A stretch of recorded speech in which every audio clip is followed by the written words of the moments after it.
दर तालुक्याची माती आहे. पलीकडे जेजुरीचा खंडोबा राहतो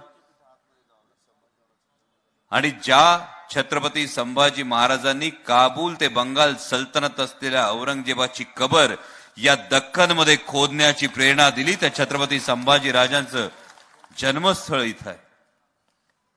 म्हणजे एकीकडे पुरंदर, दुसरीकडे जेजुरी. इतकंच नाही तर या मातीला इतिहास लढाईचा, या मातीत लढाऊ बाणा, या मातीत झुंजण्याची प्रवृत्ती आहे.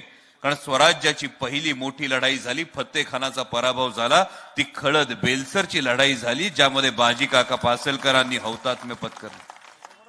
समोर समाधी बाजी पासलकरांची. आणि या भूमीतल्या लोकांशी जेव्हा बोलतो तेव्हा या माणसांच्या मनगटात रग आहे, या माणसांच्या काळजात धग आहे, ती परिवर्तन करण्याची धग आहे, म्हणून तुमच्याशी बोलतो.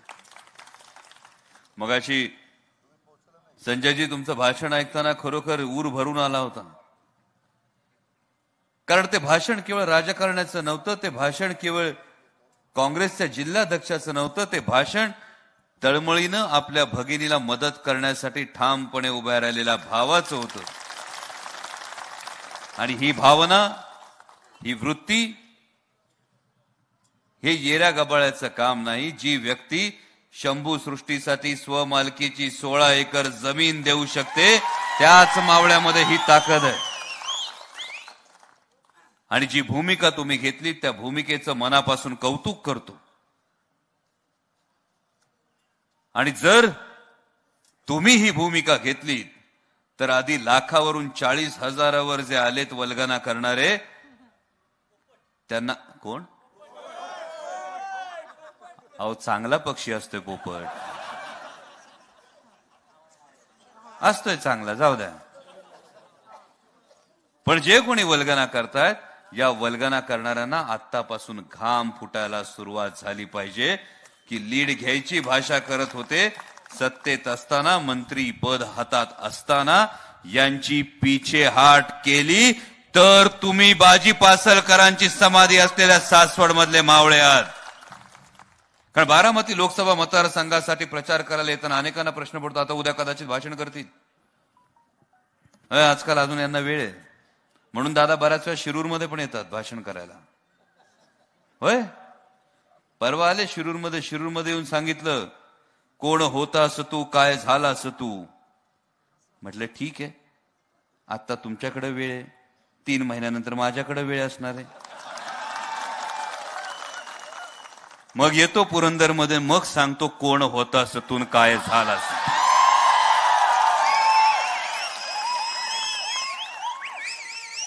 बरं, परिस्थिती अशी आहे, येऊ नको म्हणे तर कुठल्या गाडीत बसू अशी परिस्थिती झालंय. असं आता एवढा आवाज ताणून, गळ्याच्या शिरात आणून, हाताच्या बाया माग घेऊ बोलतायत. 3 महिन्यानंतर युती टिकल का नाही यांना कुठं खात्री आहे. बरं, लोक आधीच बोलतायत, लोकांनी आधीच बोलायला सुरुवात केलं. 4.5 वर्ष ज्यांना शिव्या घातल्या, 4.5 वर्ष ज्यांच्या बरोबर काडीमोड झाला होता, अचानक तुम्ही गोडी गुलाबीने जुळवून घेतलं आणि भरोसा ठेवायचा कशावर. त्यामुळे बारामती लोकसभा मतदारसंघाचा विचार करत असताना इथं एक आणि तिथं एक असतं, ते एक वेगळं आहे. म्हणजे मागं विमानतळाच्या विषयी इकडे विधान केलं होतं की खासदार आढळरावांची फार मोठी चूक. परवा हीच व्यक्ती शिरूरमध्ये येते आणि सांगते, नाही विमानतळ गेला, यामध्ये आढळरावांची काही चूक नाही. माणसं तर आम्ही एकमेकांशी संपर्कात आहोत. इथली बातमी तिथली बातमी इथं यायला वेळ लागत नाही. आणि त्यामुळे तुमचा दुतोंडीपणा हा लोकांच्या समोर हा येतच राहणार. आणि त्यामुळे तुमच्यावर आता विश्वास ठेवेल अशी परिस्थिती राहिली नाही. त्यामुळे अनेकांना प्रश्न पडतो, त्यामुळे तेच कदाचित म्हणतील यांची निवडणूक सोडून हे इथं कसं काय आले. कारण बारामती लोकसभा मतदारसंघाचा जेव्हा आपण विचार करतो तेव्हा राष्ट्राच्या राजकारणामध्ये महत्वाची भूमिका बजावू शकणाऱ्या, ज्यांच्याकडे प्रॉमिसिंग टॅलेंट म्हणून पाहिलं जातं, ज्यांच्याकडे कर्तृत्ववान स्त्री नेतृत्व म्हणून पाहिलं जातं, अशी राष्ट्रीय राजकारणातली जर आजची नेतृत्व बघितली तर त्यामध्ये सुप्रियाताई सुळेंचं नाव हे अग्रक्रमानं घ्यावं लागेल. केलेल्या कामांचा डोंगर बघा. 2री टर्म सलग 5 वर्ष संसद रत्न पुरस्कार त्या मिळवतात, श्रेष्ठ सांसद पुरस्कार मिळवतात. इतकंच नाही तर कुपोषण मुक्त मतदारसंघांमध्ये तिसरा क्रमांक बारामती लोकसभा मतदारसंघाचा येतो. वयोश्री योजनेमध्ये बघू नका किंवा कर्णबधिरांना श्रवण यंत्राचं वाटप करण्याची नोंद Guinness book of world record मध्ये होते. सर्वसाधारणपणे असं अनेकांचं म्हणणं असतं की मोठ्या झाडाच्या सावलीखाली लहान रोपटं उगवत नाही, पण आदरणीय पवार साहेबांसारख्या वटवृक्षाचं कर्तृत्व असताना सुद्धा एक महिला स्वकर्तृत्वानं देशाच्या संसदेत स्वतःची ओळख निर्माण करते, ही खरोखर अभिमानाची बाब आहे. आणि म्हणून बारामती लोकसभा मतदारसंघामध्ये खरंच तुमच्या लोकांना मी नशीबवान मानतो. कारण 543 मतदारसंघातले मतदार हे मतदान करणार आहेत, पण आपण ज्याला मतदान करणार आहे ती व्यक्ती त्या तोडीची, ती व्यक्ती त्या लौकिकाची आणि ती व्यक्ती त्या कर्तृत्वाची असली पाहिजे. असं कर्तृत्व आणि असा लौकिक असणारी व्यक्ती तुम्हाला खासदार म्हणून लाभली. आता ही निवडणूक जी राहिली ही फक्त 2 व्यक्तींची निवडणूक नाही, ही केवळ 2 पक्षांची निवडणूक राहिली नाही. राष्ट्रीय राजकारणाचा विचार केला तर ही 2 विचारांची निवडणूक झाली. मगाशी प्रवीणदादा गायकवाड बोलून गेले, मगाशी अजितदादांनी सुद्धा या गोष्टीचा उल्लेख केला. म्हणजे आता बहुतेक आज हनुमान जयंतीच्या जन्मोत्सवाचे कार्यक्रम साजरे करत असताना जेव्हा पुजारी पूजा करत असतील तेव्हा कदाचित हनुमानजी पूजेला ऍबसेंट असतील, कारण नक्की कुठल्या कास्ट सर्टिफिकेटने मंदिरात यायचं याचा कदाचित हनुमानजी विचार करत असतील. कारण ही परिस्थिती प्रत्येकाची झाली आहे. देशाच्या विषयी, सरकारच्या विषयी कुठलंही काहीही विधान केलं गेलं तर ती व्यक्ती देशद्रोही ठरवली जाते.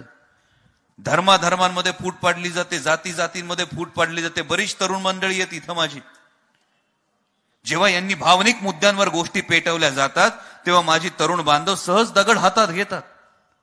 तेव्हा हा विचार करत नाही की नक्की कुठला मुद्दा आहे, त्या मुद्द्याची खोली किती आहे, त्या मुद्द्याची व्याप्ती किती आहे. एक साधा प्रश्न विचारतो. समजा आता वर्ल्ड कपची मॅच आली, वर्ल्ड कपच्या मॅच मध्ये भारत आणि पाकिस्तानची फायनल सुरू आहे असं समजा, आणि फायनल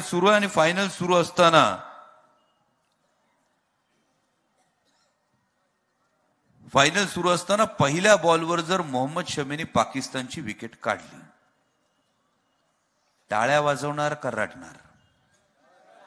हा हा हा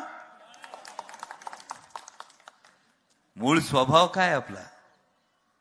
जर आपला मूळ स्वभाव देशाचा विचार आहे, जर आपला मूळ स्वभाव हा राष्ट्राचा हित आहे, तर ते राष्ट्राचं हित बघण्यापेक्षा जातीपातींमध्ये, धर्माधर्मांमध्ये तेढ माजवण्याचं कारण काय? आणि हे पाप भारतीय जनता पक्षवाले करत चाललेत. जात आणि धर्म दगड असतात, दगड. या दगडांनी जर भिंती बांधल्या तर समाज तुटतो, आणि या दगडांनी जर पूल बांधले तर समाज जोडला जातो. फुले शाहू आंबेडकरांचा विचार हा पूल बांधण्याचा विचार आहे, हे सांगण्याची वेळ आलेली. 2014ची निवडणूक आठवा. तुम्हाला प्रत्येकाला आश्वासन दिलं होतं, प्रत्येकाला वेगवेगळं आश्वासन देण्यात आलं होतं. या आश्वासनांवर प्रत्येकानं विश्वास ठेवला होता ना? हा, हातात काय मिळालं? गाजराचा तरी हलवा करता येतोय. इथं ना खायच्या कामाचं ना दाखवायच्या कामाचं, नुसती शेती. त्यामुळं या आश्वासनांचा 2014च्या वेळी जी आश्वासन होती, 2019ची निवडणूक आल्याबरोबर या आश्वासनांचा रंग पालटला की नाही? 2014च्या आश्वासनांपैकी एक तरी आश्वासन पुन्हा ऐकायला मिळालं. नेतृत्व कशाला म्हणतात? तर नेतृत्व ते असतं, नेतृत्व जे आपल्या निर्णयाची जबाबदारी घेऊ शकतं आणि जे समाजाला आपल्या निर्णयानं पुढे नेतं त्याला नेतृत्व म्हणतात.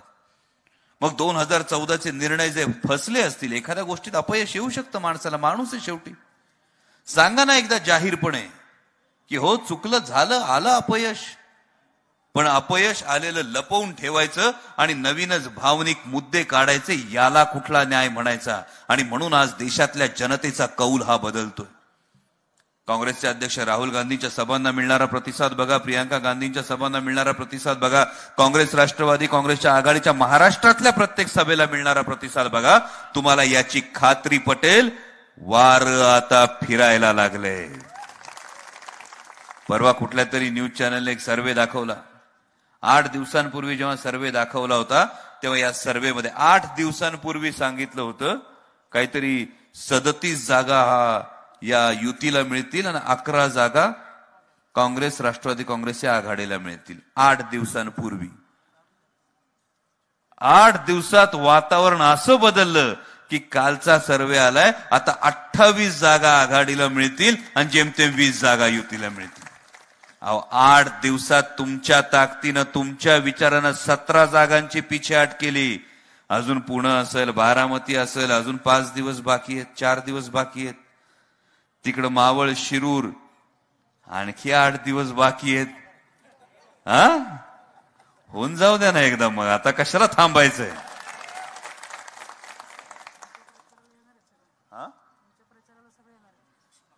ती तर मला खात्री आहे.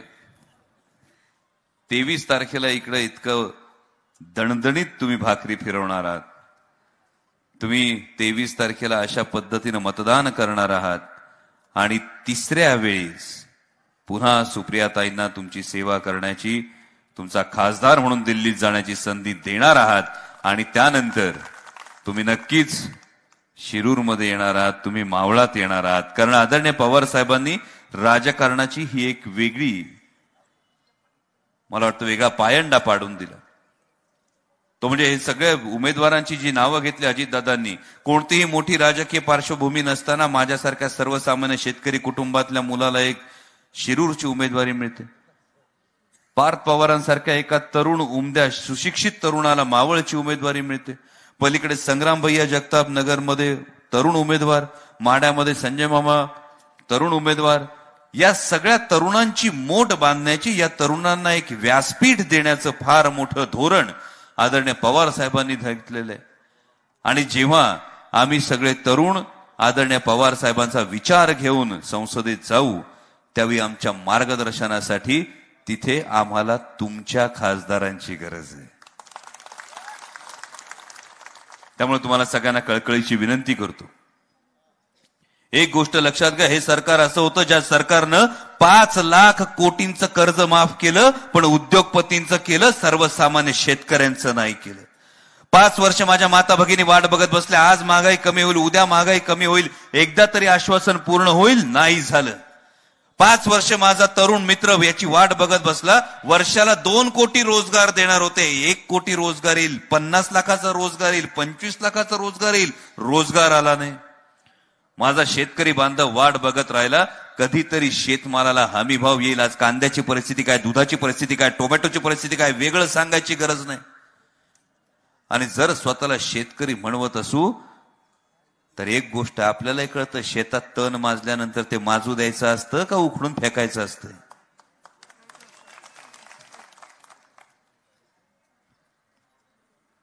त्यामुळे सन्मान्य पंतप्रधान जेव्हा महाराष्ट्रात आले तेव्हा असं वाटलं होतं की ते कदाचित महाराष्ट्राच्या दुष्काळावर बोलतील, योजनांना आलेल्या अपयशाबद्दल बोलतील. पण सन्मान्य पंतप्रधान बोलले ते आदरणीय पवार साहेबांवर वैयक्तिक टीका करत बोलले. पण त्याबद्दल आभार मानले पाहिजे सन्मान्य पंतप्रधानांचे.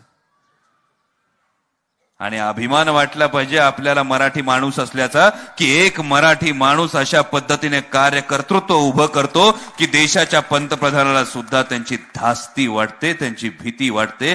आणि म्हणून आल्यानंतर बाकी सगळे मुद्दे सोडून तुम्हाला वैयक्तिक टीका करावी लागते.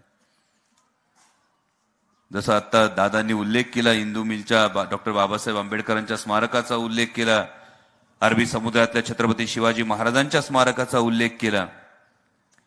पण जेव्हा ही दोन्ही स्मारकं अपूर्ण राहतात, दोन्ही स्मारकांची वीट रचली जात नाही, तेव्हा गुजरातमध्ये सरदार वल्लभभाई पटेलांचा पुतळा पूर्ण होतो. असा दुजाभाव देशाच्या पंतप्रधानांनी करू नये एवढीच कळकळीची विनंती करतो.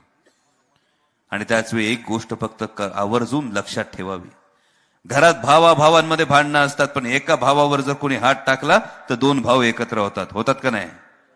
गावात गल्ली गल्लीत भांडणं असतात, पण गावातल्या माणसावर कोणी आवाज दिला तर अख्खा गाव एकत्र होतो का नाही. तालुक्यातल्या गावागावांमध्ये कदाचित वाद असतील, पण तालुक्यातल्या गावाला आवाज दिला तर अख्खा तालुका एकत्र होतो की नाही. मग देशाचे पंतप्रधान महाराष्ट्रात येऊन जर 50 वर्ष ज्यांनी महाराष्ट्रातल्या शेतकऱ्यांसाठी, कष्टकऱ्यांसाठी, तरुणांसाठी, प्रत्येकासाठी गेली 50 वर्ष एक माणूस अविरत झुंजत राहिला, त्या आदरणीय पवार साहेबांना महाराष्ट्रात येऊन कोणी आवाज दिला